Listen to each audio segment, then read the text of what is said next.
Israel has announced it is revoking the press credentials of Al Jazeera journalists in the country.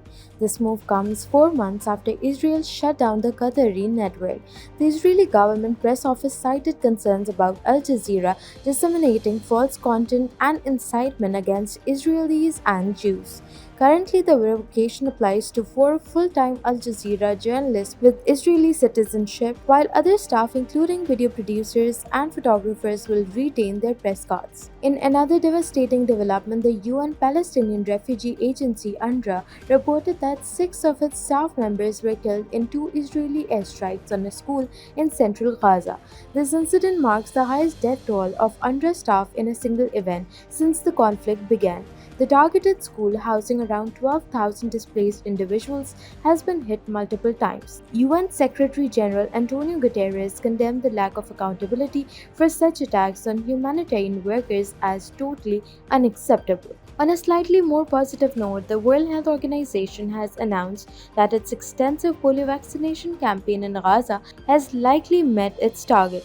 The campaign aimed to vaccinate over 90% of children under 10, and WHO's representative expressed confidence that this goal was achieved. This critical health initiative provides a crucial boost in the fight against polio in the region, ensuring more children are protected from the virus. In a significant show of support, the United States and Britain have pledged nearly $1.5 billion in aid to Ukraine with a promise to address Kyiv's request for less restricted weapons. This announcement followed a rare joint visit to Kyiv by British Foreign Secretary David Lammy and US Secretary of State Antony Blinken. Blinken revealed that the US will provide $717 million in economic aid, focusing on strengthening Ukraine's electricity infrastructure, which has been heavily damaged by Russian attacks. The UK will contribute £600 million in assistance. Amid these commitments, Russia's acquisition of new Iranian missiles and advances in the eastern Donetsk region are raising concerns about the evolving conflict and the future of Western support.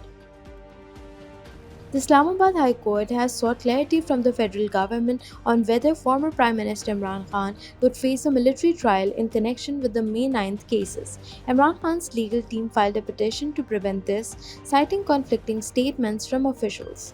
During a recent hearing, Imran's lawyer argued that government and military officials' statements have created uncertainty. The judge noted that civilian military trials are a serious concern, referencing the Supreme Court's earlier ruling that declared military trials of civilians null and void.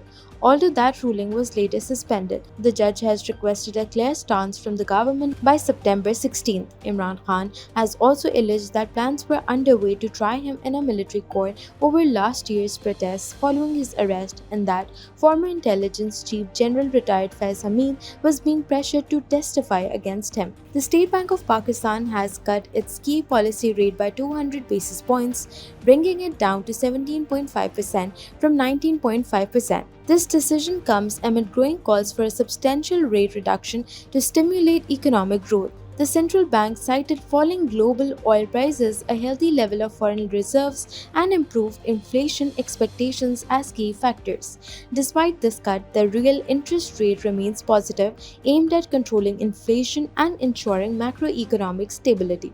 10 PTI lawmakers who were arrested from Parliament House in a late-night raid on Monday were presented in the National Assembly on Thursday amid high security.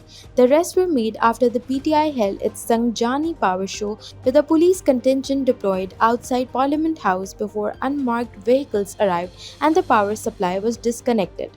National Assembly Speaker Sadiq took action in response to the outcry from both sides of the aisle, suspending 5 security staff for 4 months and transferring 5 Capital Development Authority officials. A 4-member committee has been constituted to probe security arrangements and unauthorized movements in the parliament.